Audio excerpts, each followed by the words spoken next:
Salut à tous et à toutes, j'espère que vous allez bien. Bienvenue sur la chaîne YouTube. Aujourd'hui c'est l'Halloween, alors pour l'occasion je vais vous raconter quelques histoires qui font peur. Au total il va y avoir 3 histoires différentes. Juste avant de commencer, n'hésitez pas à vous abonner, à liker et à commenter la vidéo, ça va aider grandement. Et je commence à être de plus en plus constant sur la chaîne, alors pour ne manquer aucune vidéo, activez la cloche. Et sur ce, bonne écoute.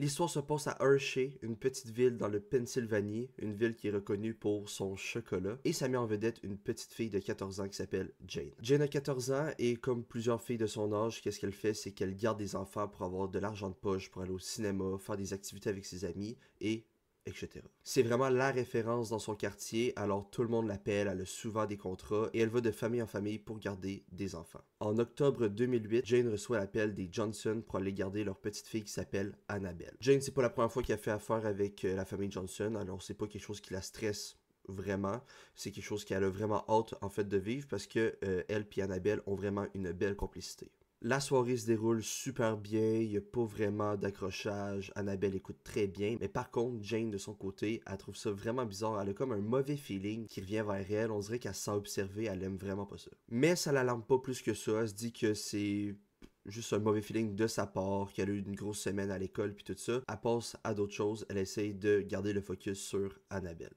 Vers 20h30, Jane va coucher Annabelle, va l'aborder, tout ça, puis elle s'endort quand même assez rapidement. Comme qu'on a dit, aucun problème avec Annabelle parce que c'est une petite fille qui aime beaucoup Jane et les deux s'entendent bien, fait qu'elle veut pas y causer de tort. Après avoir couché Annabelle, Jane descend au salon pour aller écouter Breaking Bad. La série venait juste de sortir, fait que c'était comme la série de l'heure que tous les adolescents écoutaient. Mais le bad feeling passe pas. Elle est encore dans ses pensées, elle aime pas ça. Il y a quelque chose qui cloche.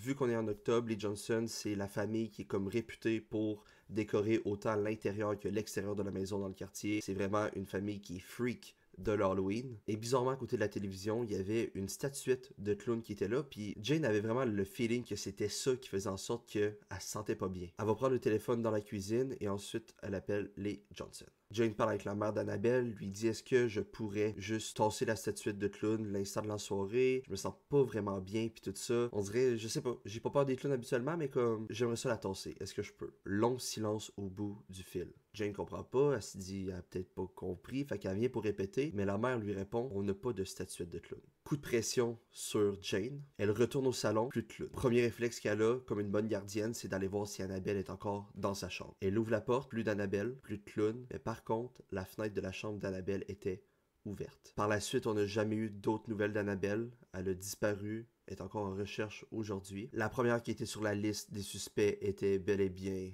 Jane. Mais par contre, les Johnson ont vraiment compris que c'était pas elle qui avait fait quelque chose parce qu'ils ont vu la panique au bout du téléphone elle a compris que le clown c'était quelqu'un finalement. Mais aucune trace du clown ou d'Annabelle, et ce depuis 16 ans.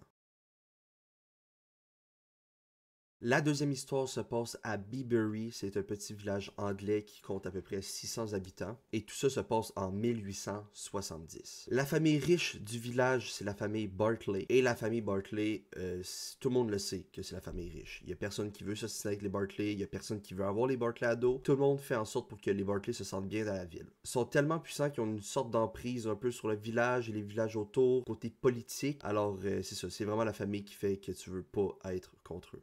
Johan et Teresa Bartley ont un fils qui s'appelle Tom. Et Tom, c'est un enfant qui est turbulent, il a de l'énergie, il fait 1001 coups, mais il y a personne qui fait rien parce que c'est un Bartley. Fait qu'on veut pas se les mettre à dos. On va pas commencer à chicaner leur enfant, tu comprends? Mais venir d'une famille riche dans un petit village, ça a des inconvénients, surtout pour Tom. Parce que malheureusement, Tom vit beaucoup de solitude. Même si les Bartley, c'est une famille qui est quand même respectée et tout, on dirait que les parents ont comme peur de laisser leur enfant aller chez les Bartley. Ça veut dire que Tom a aucun ami. Là, vous allez me dire, ouais, mais il va à l'école, il peut avoir un cercle d'amis. Mais non, malheureusement, il fait l'école à la maison. Fait que ça veut dire qu'il voit absolument personne. Mais qu'est-ce que Tom fait pour remédier à la situation? C'est qu'il se fait un ami imaginaire. Ses parents le surprennent souvent à se parler toute seule. Quand il demande à qui que Tom parle, il répond qu'il parle avec Hank. C'est quelque chose qui inquiète beaucoup sa mère, mais le père à Tom, il en fait pas un cas, puis il dit c'est un enfant, c'est normal qu'il ait des amis imaginaires. Il y a personne qui soupçonne peut-être un problème de santé mentale ou peu importe parce qu'on est en 1870. Fait qu'on s'entend que dans cette époque-là, la santé mentale n'était pas autant étudiée qu'aujourd'hui.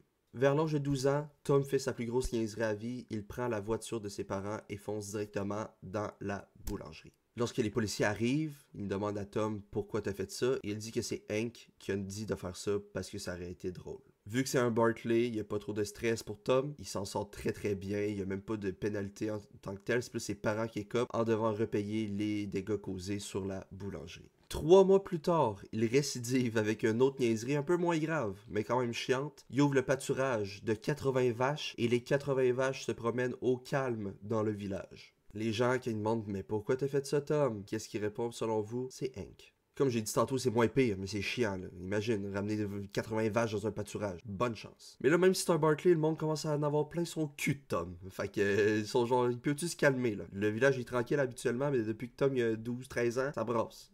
Vers l'âge de 16 ans, il n'y a rien qui va plus pour Tom. Il est rendu dans l'alcool, dans la drogue.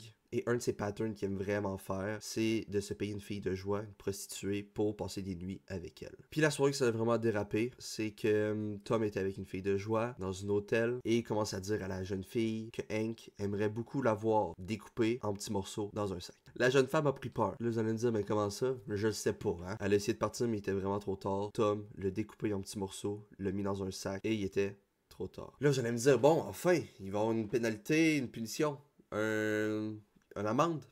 De quoi? De la prison? Non. Personne ne soupçonne Tom d'avoir fait cette dinguerie. Par contre, si on monte dans le temps, ça fait 18 ans que la jeune femme est disparue, puis vous allez jamais deviner comment que Tom a été pris. En fait, c'est lui qui s'est rendu au poste pour dire qu'est-ce qu'il avait fait à la jeune femme. Là, vous allez me dire, mais pourquoi il a fait ça? Il y avait rien qui est lié à lui, la jeune femme, comme il aurait pu vivre sa vie. C'était le début de la Première Guerre mondiale, et il voulait pas aller se battre pour l'armée. La guerre lui a fait peur. Il a tué quelqu'un, puis il s'est dit, je vais pas tuer d'autres personnes. Il est allé dire que c'était lui qui avait fait le meurtre, qu'il voulait faire de la prison, et il a pas été obligé d'aller sur le champ de bataille, malheureusement.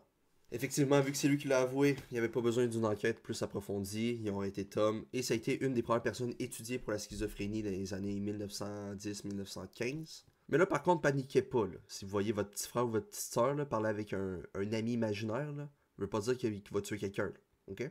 On se calme.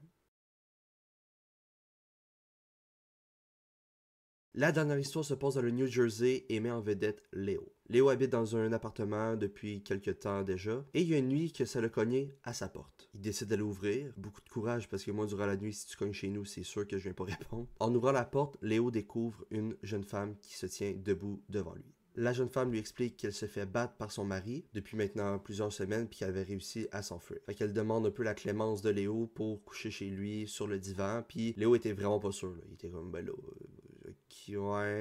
Fait que là, il dit inquiète-toi pas, demain matin, ma famille vient me chercher. Je les ai avisés, mais ils sont pas dans le même état que nous. Fait que c'est un peu compliqué pour le déplacement. Léo accepte, lui présente le canapé et tout, lui donne oreiller couverte, et la jeune femme s'est couchée. Le lendemain matin, Léo se réveille, voit que les draps sont tous pliés, il n'y a pas aucun dégât, rien, mais elle est plus là. Fait qu'il se dit ok, elle est partie, tout est beau, puis il va faire sa journée comme si rien n'était. Le soir suivant, ça cogne encore à sa porte. Qui est pas de l'autre bord de la porte? La même jeune femme. Avec le même discours. Léo trouve ça bizarre, mais il se dit ok, c'est beau, je te représente le divan, tu peux faire la même affaire qu'hier, et pas de stress. Le lendemain matin, même affaire encore une fois, tout est plié puis tout ça, mais comme Léo il se dit, ça fait pas de sens, genre c'est qui elle? Fait que Léo décide d'aller au poste de police, parce qu'il se dit si la jeune femme est encore comme dans une histoire de violence conjugale, que ça se règle pas et tout, faut qu'il y ait les choses claires. Quand il arrive au poste, il explique l'histoire puis tout ça, puis l'agent de police, il montre une photo, il présente la fille, il dit est-ce que c'est elle? Léo il dit oui. L'affaire c'est que Léo, ce qu'il savait pas, c'est que dans son appartement, quelques années auparavant, il y avait une femme qui avait été battue à mort par son mari et que c'était cette femme-là. Parce que ça veut dire que pendant tout ce temps-là, c'est un fantôme. Pardon, je déménage. C'est ce qui met fin à la vidéo. J'espère que vous avez aimé les histoires. C'est un nouveau petit format. Si vous aimez ça, je vais peut-être en faire d'autres sur d'autres sujets et tout. Alors là-dessus, n'hésite pas à t'abonner, à liker, à commenter. Et je vous souhaite un bon Halloween et on se revoit la semaine prochaine pour une autre vidéo.